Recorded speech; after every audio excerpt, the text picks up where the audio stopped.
Ouais, moi, c'est l'auteur.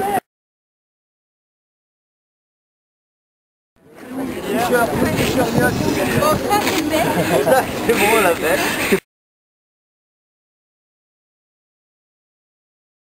Pour dire que l'euro, au jour d'aujourd'hui, ça va devenir quelque chose de rare. Pour certaines familles, au jour d'aujourd'hui, ils sont en difficulté, ils n'arrivent pas à s'en sortir. Faut savoir qu'une famille sur 4 au jour d'aujourd'hui vit avec des aides sociales et n'arrive plus à s'en sortir avec juste en travaillant et avec leurs moyens du bord. Donc ils sont obligés d'aller, même pour se nourrir, d'aller au resto du cœur, aller chercher à la banque alimentaire.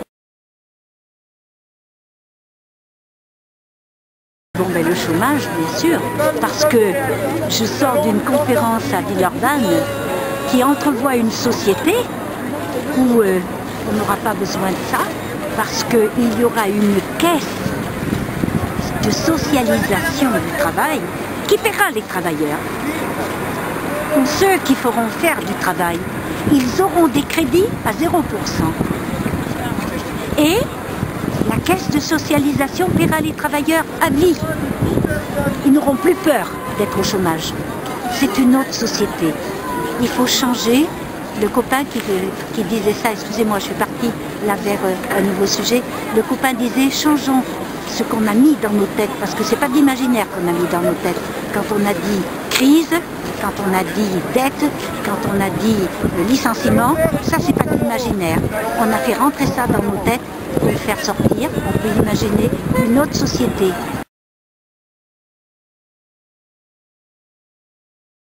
Pour moi, les indignés, ce sont des gens qui essayent de retrouver leur humanité et de la redonner aux gens qui rencontrent.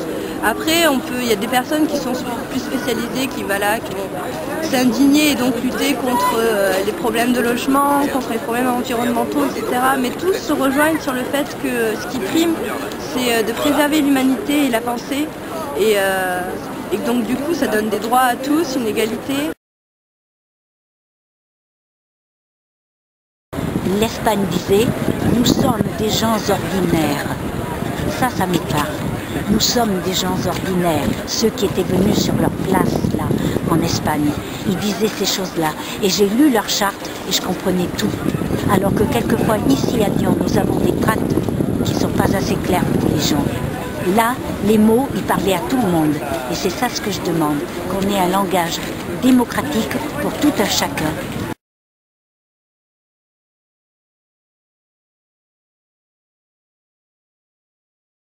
Nous sommes les enfants de Mohamed Bouazizi. Nous sommes les enfants de Mohamed Bouazizi. Et nous allons commencer, par une minute de silence. Pour rendre hommage à Mohamed Bouazizi. Et à la révolution mondiale en cours.